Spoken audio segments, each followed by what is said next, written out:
Hello and welcome. This is your 9 p.m. daily quiz. I hope all of you are doing good. I welcome you all, and if you are new here, just let me remind you what we exactly do. Every single day, we take up some of the most important news stories of the day from the prelims examination point of view, convert those news stories into probable questions, and then discuss those answers. The way to have the best use of this session is when you see the video and whenever you on your screen there comes a question, pause on that screen, think about the answer in your own mind and then play to check whether you were right or wrong. In the comment section, do let me know how many did you get correct. Before we begin, a quick reminder, if you are new here, please do hit the like and the subscribe button. Also, do check out my Android app called the Harshmeet Study Circle. The link is in the description of this video. You can download and check out the other courses that I'm running right now, including a 101 model essay booklet, which has 101 model essays on some of the most important topics that the UPSC can ask. These are detailed, full-fledged essays. I'm also running a full-fledged PSIR live optional course. If you are someone who has taken PSIR as the option, you can check that out. I'm also running a one-on-one mentorship guidance program for answer writing, and there's an answer writing course for PSIR as well. Do check those out. Let's begin with the first question. Consider the following statements with regards to organ transplantation in India. Number 1. Foreigners can't be allocated organs from donors in India. Second, altruistic donations from distant relatives, in-laws or long-time friends are allowed after additional scrutiny to ensure there is no financial exchange. Third, National Organ and Tissue Transplant Organization is a national level organization set up under Directorate General of Health Services, Ministry of Health and Family. How many of these are correct? Now, organ transplantation has always been a very important topic in India, both for examination and in general discussion in the society. The good part is that increasingly we are seeing many more people giving their organs, donating their organs. With respect to that, there are very strict guidelines. For example, there cannot be any financial exchange whenever an organ is being donated. So second is actually true. Altruistic means when you are giving something without anything in return. So altruistic donations are allowed, but there has to be a scrutiny that there is no money or anything else changing hands. First is actually wrong. Foreigners can also get donors or organs in India, but the first preference is obviously given to Indians. So there's a waiting list of people who are on that list who want to be the recipient of those organs. If an organ is available and there's no one matching on that list at the national or state level list in India, then the foreigners are also open to it. So foreigners can get donation of organs in India, but they are always at the second preference. Indians come first. Third is also true. NOTTO is the national level organization that looks into organ transplantation in India. So in short, second and third are correct. The answer will be B. First one here is wrong because foreigners also can get organs in India. There's a detailed article in today's Indian Express newspaper about how 2023 saw the highest number of transplants. 63% of living donors were women. So there are many organs that you can donate while you're living, such as kidney. Kidney is one of those organs that see a lot of transplantation in India, usually within the household, because out of the 2 kidneys, you can survive on one as well.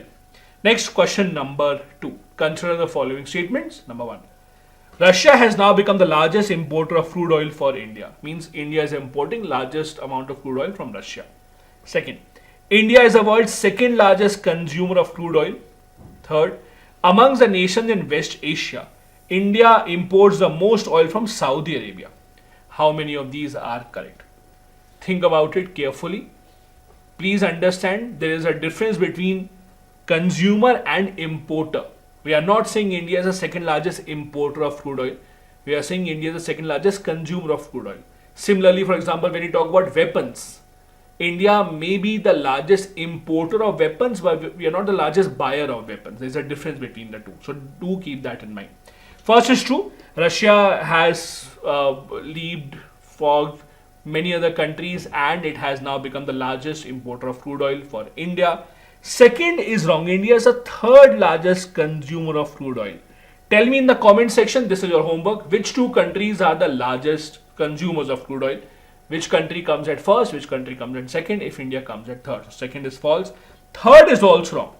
Amongst the West Asian or countries that we also call as the Middle East, The country from which we actually take the most oil is Iraq right now. Iraq and then Saudi Arabia. So do make a correction there.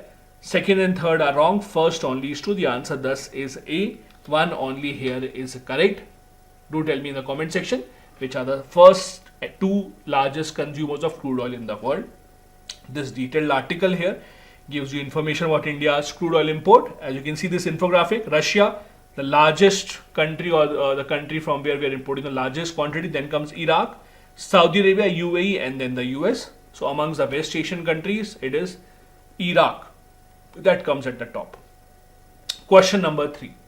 Consider the following statements with regards to village guard or village defense guards rather in Jammu and Kashmir. Number 1. The BSF has been tasked to train the village defense guards in the use of automatic weapons. Second, they are responsible for providing intelligence to the security forces and help in counter-insurgency operations. Third, the scheme to arm civilians was first started in 1995 in 10 districts of Jammu region.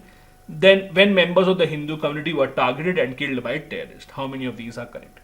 Now, it's a very interesting project, and it is not just Jammu Kashmir, in some other states also. The government of India has been training civilians, mostly those who have a background of forces or have a background of working in the police or forces, but other civilians as well are being trained even to operate the weapons so that they can safeguard, protect themselves if there is a need that arises. First is wrong. It is actually not BSF. This is your second homework for the day. If not BSF, then which is the organization that has been tasked with training them of how to use automatic weapons? It is not BSF. The first guess might be BSF because it is present in the security region, but it is not specifically BSF. Do tell me which organization. Second and third are true. They are responsible for providing intelligence and help in counter-insurgency operations.